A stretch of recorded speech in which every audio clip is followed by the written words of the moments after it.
You know, sometimes you just feel like some type of voice in the morning that's gonna not really hype you up, even though he does this.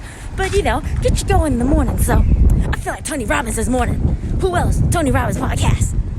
I had Emily at our regular events, the Inside Scoops. Emily came, she was one of our speakers, and Emily shared her story very well.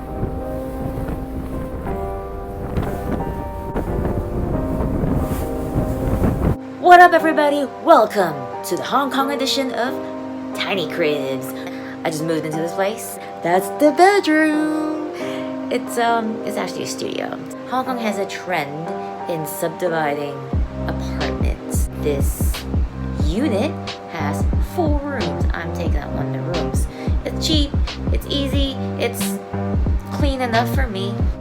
You saw the room. It's one of those convertible beds that like pulls out to a big bed. I don't need that. I just got a small bed, and I earned myself some little walking space. Now let me show you the main door. The main door, as you can see, has it's see-through. The main door is see-through-ish. See-through-ish. So I'm working on getting a curtain to cover it. Welcome to the corner of where you put your shit up. Right next to the place where you could eat, do work, chill out. Sit right over here when it's all like dry.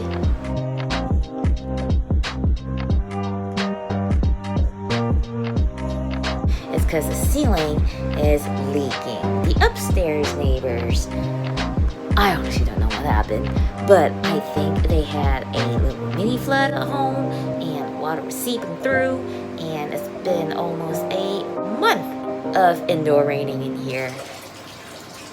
That would be water coming out of the tap for no fucking reason. Anyway, I've been dealing with it with buckets. A little bucket here to collect water. It's finally dry now because after 3.5 weeks, I was told that the contractors had finally turned the water off upstairs. For me, I'm like, that's what you should have done on day 1. But yo, are the humidifiers in here?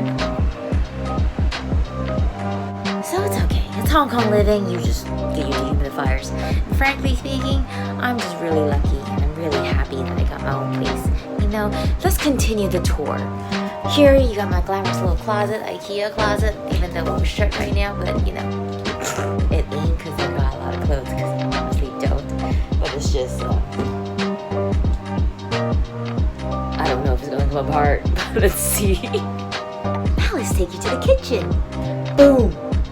It's a little walkway here, so I usually just shuffle my way through sideways.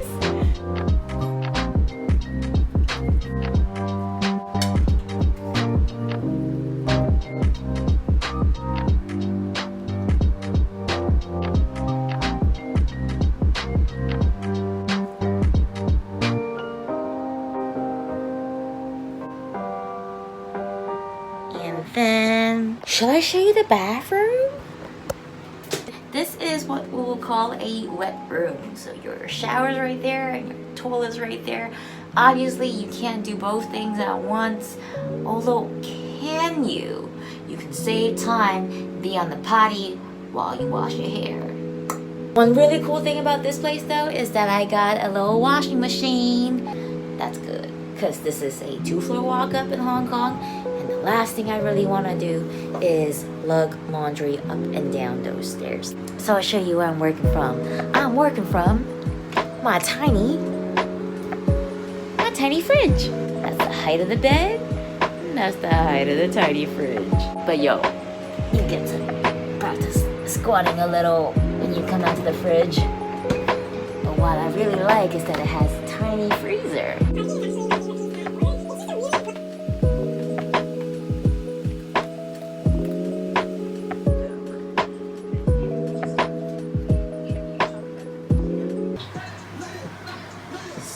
Cleared up this area. It used to be mounted with stuff. I showed you the last time. Cleared the bottom of it and ended up the wall because they'll be doing work on this tomorrow. Now they're all shoved right by the bed where I sleep. I'm gonna need to leave this area available because they might be moving this shit. I they're gonna do with that shit. I think that's too big to fit in here. So that might need to be flipped the other way and go against that wall. I think that goes underneath that. I ain't too sure how they're gonna do this, and especially in the small space when they're flipping the entire bit of that ceiling. But I'm looking forward to having a new light. Yeah, get me a new light. Right, that's all, folks. See ya next time. Hopefully my place would be cleaner and neater, and I might get a new ceiling.